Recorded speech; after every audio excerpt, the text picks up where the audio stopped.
नमस्कार, मैं Dinesh Kumar Pandey advocate, civil court Gonda. मैं यहाँ का रेगुलर प्रैक्टिशनर हूँ।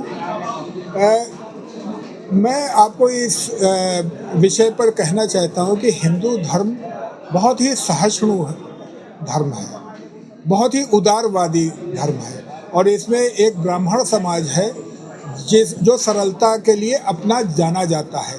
ब्राह्मण के बारे में ये कहा जाता है कि वो एक पंडित होता है। वो पंडित का अर्थ जानकार होता है।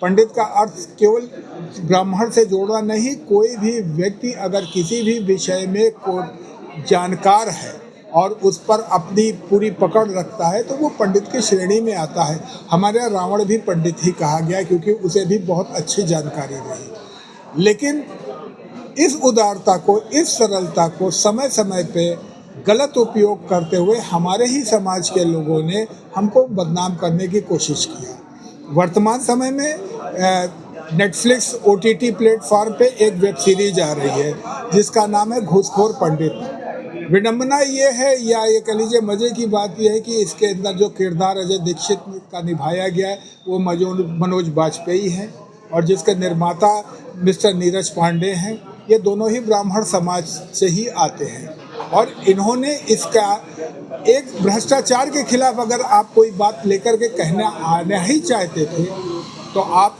भ्रष्टाचार के संबंध में आप उस पर्टिकुलर पोस्ट को उसको आप इंगित करते। आपने तो पूरे पंडित समाज को ये घूसखोर बना दिया। ये अपने आप में निहायत ही गलत बात है। और यही नहीं, हम अपने अगर उदारता का उदाहरण दें तो इसके पहले पोंगा पंडित या लालची पंडित या ऐसी तमाम तरह की फिल्में भी रिलीज़ हुई जिनमें पंडितों का उपहास किया गया, जो ये अपने आप में निहायत ही गलत बात है।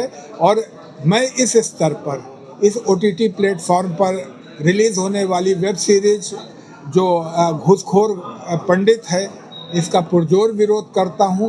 और मैं नीरज पांडे जी से आग्रह भी ये करना चाहता हूं कि कृपया आप अपने टाइटल नेम को इसमें बदलें और आप भ्रष्टाचारी अगर अधिकारी है तो आप उसके लिए कहिए, या जिस भी स्तर का जो भी मनुष्य समाज में प्रत्येक जगह पे आपको भ्रष्टाचार मिलेगा तो आप जिसको भी कहना चाहते हैं आप उसको इंगित करें। आपने तो एक जाति विशेष को टारगेट कर लिया पंडित कह के, जो निहायत ही शर्मनाक है।